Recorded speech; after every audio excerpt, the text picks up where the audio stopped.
म्हणजे दगाबाज तो उद्धवजी ठाकरेच आहे. दगाबाज भाजपसोबत केल्यामुळे त्यांची ही अवस्था झालेली आहे. राहिला प्रश्न शेतकरी बांधवांचा. माझ्यासोबत शेतकरी बांधव आहेत, ते कुठल्या पक्षाचे नाही. महाराष्ट्र राज्याचे कर्तव्यदक्ष मुख्यमंत्री आदरणीय देवेंद्रजी फडणवीस साहेबांनी अतिवृष्टीचं जे पॅकेज जाहीर केलेलं आहे, त्या पॅकेजमधल्या सर्व शेतकऱ्यांना मदत मिळाली. काहीतरी खोटा प्रचार करायचा. लोकसभेला त्यांनी खोटा प्रचार करून पाहिला, पण विधानसभेला जनतेने त्यांना उत्तर दिलं.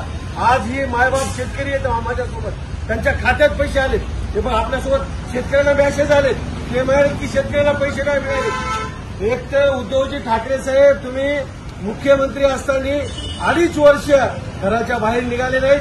तुम्हाला शेतकरी तरी माहिती आहे का? सोयाबीन काय असते, कापूस काय असते, भुईमूग कुठं असतो, हे तरी उद्धवजी ठाकरे साहेबांना माहिती आहे का? आता त्यांच्याकडे कुठलाच मुद्दा राहिला नाही. आणि मी भाजपचा माझ्यासारखा सामान्य कार्यकर्ता, पक्षाचा जिल्हाध्यक्ष असल्यामुळे माझ्या गावातच त्यांनी सभा लावलेली आहे.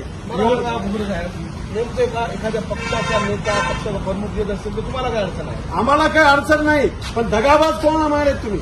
शेतकऱ्यांना पैसे आलेत, दगाबाज तर तुम्ही आहेत.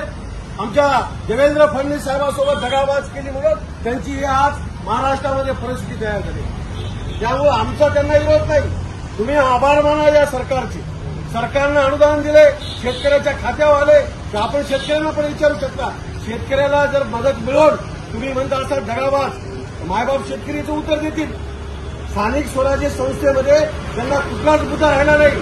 आणि परभणी जिल्हा हा आता भाजपचा बालेकिल्ला झालेला आहे, म्हणून त्यांच्या पायाखालची जमीन गेली, म्हणून ते परभणीला आमच्या आता माझ्या गावात पिंगळला येत आहे.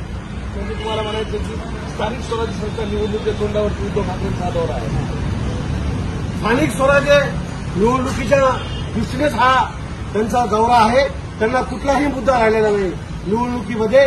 कारण महाराष्ट्र राज्याचे कर्तव्यदक्ष मुख्यमंत्री देवेंद्रजी फडणवीस साहेबांनी या महाराष्ट्राचा सर्वांगीण विकास केलेला आहे. माझ्या बळीराजाला, मायबाप शेतकऱ्यांना सुद्धा गरीब अशी मदत केलेली आहे. मग आता त्यांना मुद्दा कोणता आहे निवडणुकीमध्ये? आणि आज या परभणी जिल्ह्यामध्ये शिवसेना शिल्लक राहिलेली नाही. जी काही सेना आहे ती फक्त खासदार सेना आणि आमदार सेना आहे. तिथं उद्धव सेना तर शिल्लकच नाही या जिल्ह्यामध्ये. येणाऱ्या काळामध्ये स्थानिक स्वराज्य संस्था निवडणुकीमध्ये नक्कीच भारतीय जनता पार्टीचा भगवा झेंडा जिल्हा परिषद, नगरपालिका आणि पंचायत समिती, महापालिकेवर फडकल्याशिवाय राहणार नाही.